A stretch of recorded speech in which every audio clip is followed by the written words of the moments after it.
Et ce soir, je vais vous montrer les avantages du service. Quand tu sers le Seigneur dans ta jeunesse, ou bien quand tu sers le Seigneur, quand tu te lèves pour commencer par servir le Seigneur, quels sont les avantages qui découlent de cela? Mais avant de parler de cela, je veux te montrer pourquoi aujourd'hui beaucoup de personnes ne servent pas Dieu. Quelques raisons. Quelques raisons pour lesquelles beaucoup de personnes ne servent pas Dieu aujourd'hui. Amen. Raison numéro 1. Beaucoup de personnes sont aujourd'hui dans nos églises et ne servent pas Dieu parce qu'ils ne connaissent, ils ne savent pas comment Dieu les voit eux-mêmes. Dis avec moi, ils ne savent pas comment Dieu les voit.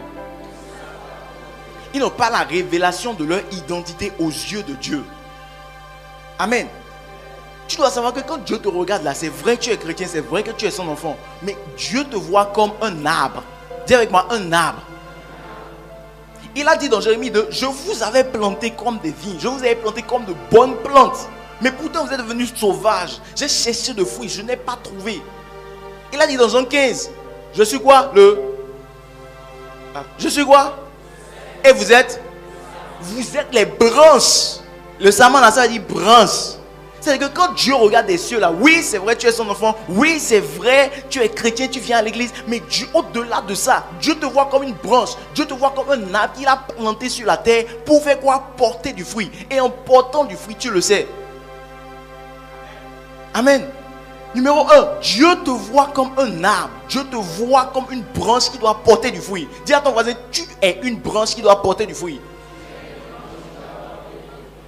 Maintenant, je vais vous poser une question. Tu plantes un manguier à la maison.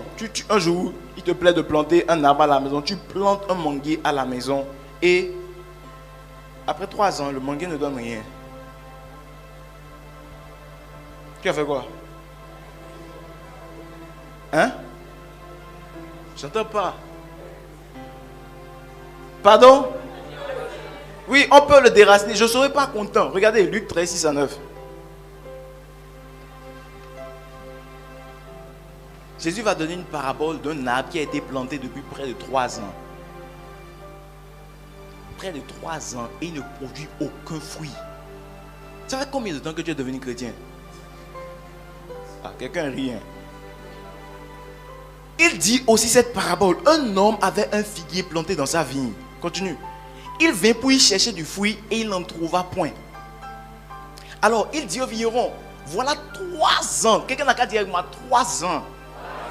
Quand je viens chercher du fruit à ce figuier et je n'en trouve point, coupe-le. Pourquoi occupe-t-il inutilement la terre? Souvent là, quand tu regardes certains d'entre nous là, c'est ce qu'il dit. Hey, quelqu'un n'a qu'à dire, hey, what a shock. I can't hear you. What a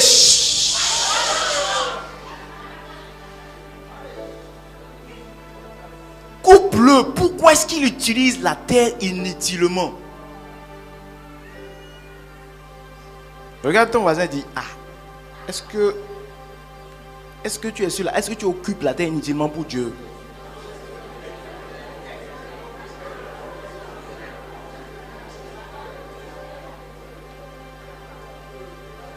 Vous voyez? Tu pensais que tu étais enfant de Dieu, c'est fini? Non, hein? Non. Dieu, le vendredi passé, Bishop Heribert disait que Dieu là, c'est un investisseur.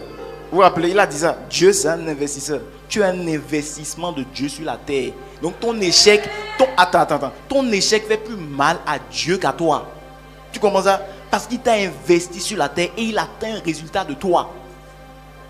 Dieu te voit comme un arbre, Dieu te voit comme une branche. Et quand à un moment donné, tu ne portes pas du fruit, il y a un problème. Dis avec moi, il y a un problème. Hébreux 5, verset 12. Allons-y, Hébreux 5, verset 12.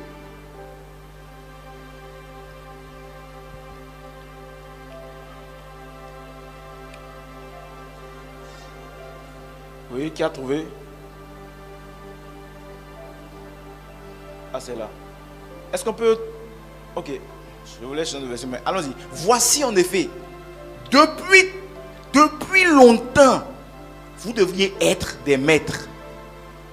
Hein? Depuis combien? Depuis longtemps, vous deviez être des maîtres. Mais vous avez encore besoin qu'on vous enseigne les premiers rudiments des oracles de Dieu. Depuis longtemps, il s'adresse aux chrétiens et leur dit, ça fait déjà combien de temps que tu es chrétien? Dis-moi, ça fait déjà combien de temps? 3 ans, 4 ans? Combien? Des années. Mais combien de personnes toi tu enseignes depuis des années que toi tu es devenu chrétien? Aujourd'hui je veux te faire réfléchir quoi. Avant de te parler des avantages là, je veux te faire voir qu'il y a un hic. Ça fait combien d'années que nous sommes chrétiens? Ça fait combien d'années que nous avons donné notre vie à Jésus? Après un moment, Dieu s'attend à ce que tu enseignes. Parce qu'il te regarde comme une branche qui doit porter du fruit. Numéro 2, Dieu te voit comme une épouse. Tout le monde sait que l'église est l'épouse de Christ, n'est-ce pas? Maintenant, dites-moi, les hommes qui sont ici là, si quand tu veux te marier là, c'est pour que la femme vienne faire quoi chez toi? On y va, qui veut essayer?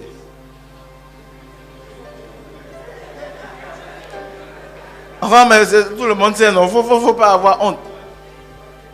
Oui, qui est un aigle ici, qui est un aigle, qui n'est pas une poule.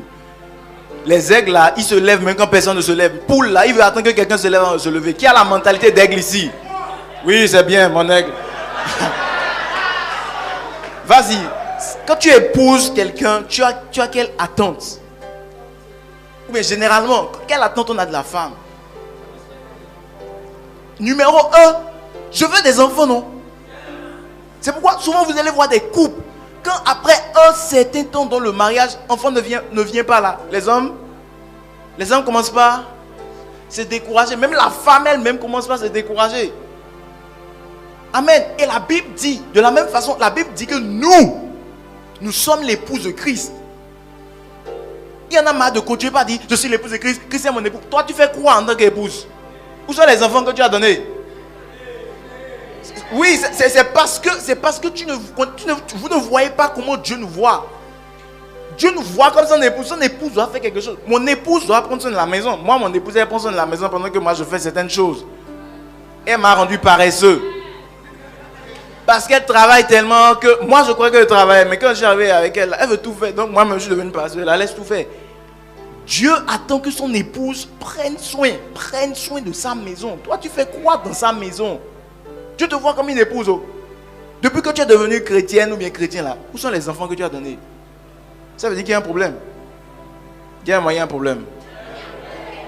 Numéro 3. L'église, à part être épouse de Christ, l'église est quoi? Pardon? Quand Jésus nous regarde, quand Dieu nous regarde sur la terre, il nous voit comme son corps. Et le corps fait quoi? Le corps suit la tête, n'est-ce pas? C'est ce que la tête décide que le corps fait. Est-ce que vous savez ça? Si la tête n'est plus là, c'est impossible pour mon corps de fonctionner proprement. Donc ça veut dire que si je suis connecté, si je suis le corps du Christ et je suis connecté à Christ, ce que Christ fait, je fais, n'est-ce pas? Et la Bible dit que Christ, en étant la tête de l'église, est venu gagner le monde, transformer des vies, sauver des vies. À l'âge de 33 ans, il avait déjà sauvé beaucoup de personnes. Amen. Mais toi, en tant que corps de Christ, combien de personnes tu es en train de sauver? Tu vois que tu es en train de créer un dysfonctionnement dans le corps. Je ne sais pas si vous comprenez ce que je suis en train de dire. Donc quand Dieu nous regarde, il nous voit comme des personnes qui sont son corps. Le corps de Christ. Donc il attend que nous complétons la mission, la tâche de Jésus. Mais rien. Donc aujourd'hui, je veux que tu prennes conscience que numéro 1, tu es quoi? Un arbre ou une branche qui doit porter du fruit. Numéro 2, répète après moi, je suis un arbre qui doit porter du fruit. Dieu me voit comme un arbre qui doit porter du fruit. Dieu me voit comme une épouse qui doit aussi porter du fruit. Et Dieu me regarde comme le corps du Christ qui doit compléter sa mission. Si tous les jours tu commences pas à regarder ça, penser à ça, tu vas voir que ta façon de fonctionner va changer. Amen. La deuxième raison pour laquelle les gens ne servent pas Dieu, premièrement, c'est parce qu'ils ne prennent pas conscience de comment Dieu les voit, l'identité que Dieu se fait d'eux. Amen.